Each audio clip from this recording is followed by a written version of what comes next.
All right, so I have a very special final installment of this three-part Yellowstone adventure.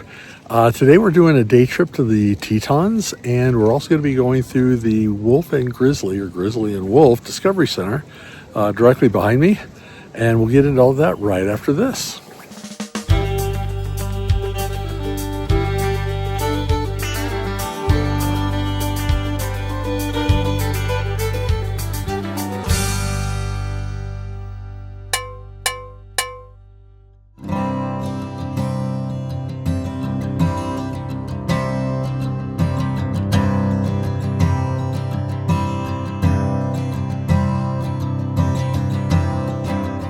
So we made it to Grand Tetons. This is Jackson Lake, Tetons behind me, and we're starting the Grand Loop. This is going to be pretty spectacular, I can tell already. So yeah, we're not doing Coulter Bay tonight. Do not want to be camping without a furnace at 29 degrees lows. So we're just having a day trip. So this is the start of our epic Teton day trip.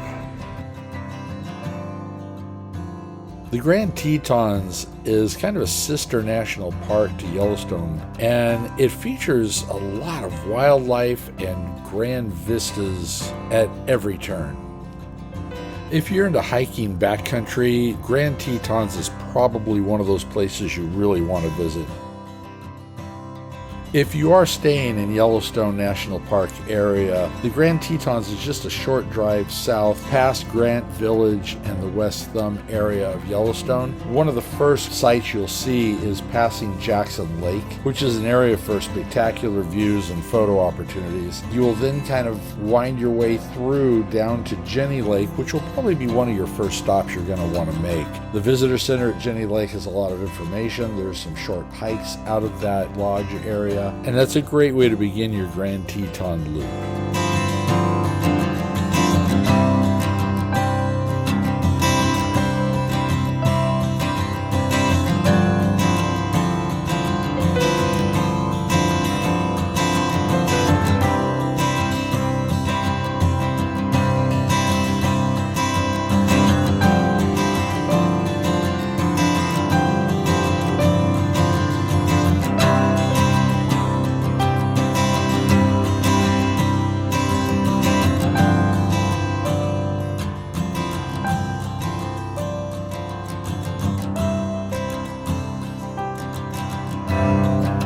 As I was wandering around Jenny Lake Village, it is so hard not to keep staring at those just magnificent rugged peaks. And yes, one more opportunity for a selfie. As you make your way to the south end of the Grand Tetons Loop, you need to stop into the Craig Thomas Discovery and Visitor Center. I think it's cool they've got these huge picture windows to see the Tetons. And they put posters up. How awesome is that? The Discovery Center has a number of displays talking about the different aspects of the Grand Tetons, along with a list of ranger-led programs, and also a movie that's definitely well worth watching. A high-definition 24-minute movie about life on the edge of discovery, talking about the animals, the trails, and rediscovering the migration by the Wyoming Migration Initiative.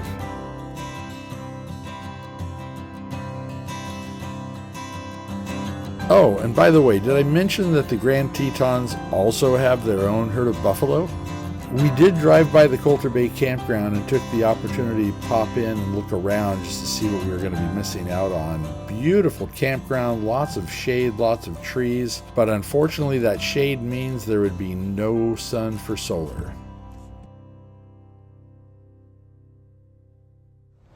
Well, as I mentioned earlier, right next door is the Grizzly and Wolf Discovery Center. We're going to be heading there right now.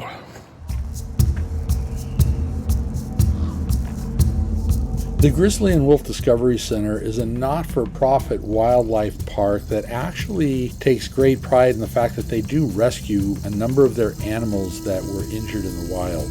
As you enter the building, there are a number of displays giving you the history of the park and stories of the different animals that they do have within their care.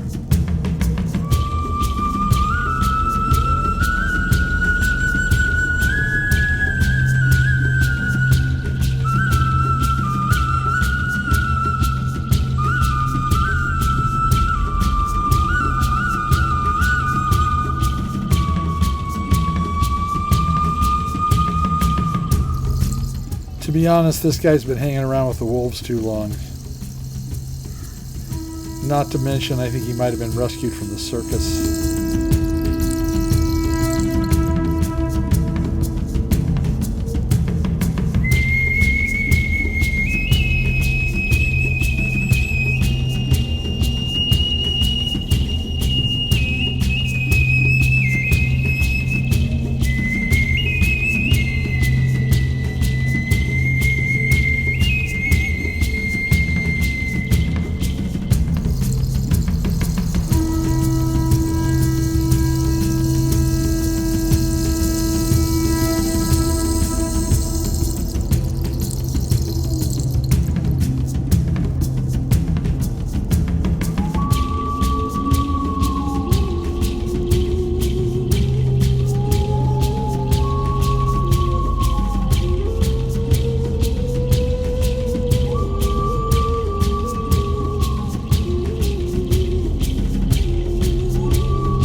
The center started out many years ago with just the wolves and the grizzlies, but they've branched into a whole section dedicated to raptors. There's a number of birds of prey that they have on display now, and they have all been rescued from the wild as well. Besides the birds of prey, you also have a whole aquatic section that they've added, and they're always expanding, so definitely you'll want to go back many times and see what improvements and new things that they've added since the last time you were there.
All right, so this place is really cool.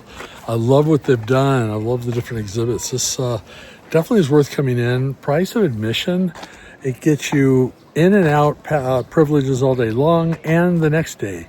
So you get 2 consecutive days. I think adult was $16.50 per person. Seniors was $15.50. There's a military discount. And I couldn't tell you what the kids discount is, but there's a kids discount. So definitely check this place out. It's worth it. West Yellowstone. It looks like you have a new exhibit going in. I'm not sure what this is going to be, but it's big. It's very cool. I'll have to ask and see what they're putting in there. We got the grizzlies right next door, and the wolves are here behind me. The wolves are also on the other side of this building. And then back there, that was the aquatic otters and fish, everything. And then we got the raptors in the middle there. So that's really pretty awesome. I mean, this is quite the expansion from however many years ago. I guess it's been 10 years. No. Oh, God. I'm sorry. It's been 20 years. Holy cow. Yeah, so that's kind of the way that one goes. So 20 years later, this is what happens. Along with all the displays of animals, they also have a few learning moments of what to do and what not to do in campgrounds in reference to bears and grizzlies. They also have a variety of trash cans on display that are definitely not bear-proof. And what could also happen to your coolers if left for the basic Yogi Bear of the campground to help himself to his picnic. Oh yeah, and they can definitely rip off the doors of some of those bear-proof containers. Well, I know it's a non-profit, but I have a funny feeling they learned some lessons from going to Disneyland. The exit is the gift shop. That's pretty funny. So that will wrap up this video and this series. Thanks for watching. Make sure you hit that subscription button. Hit the notification bell every time we post, every Sunday at 2 o'clock. And don't forget to give it a thumbs up for good measure. And I will see you on the road.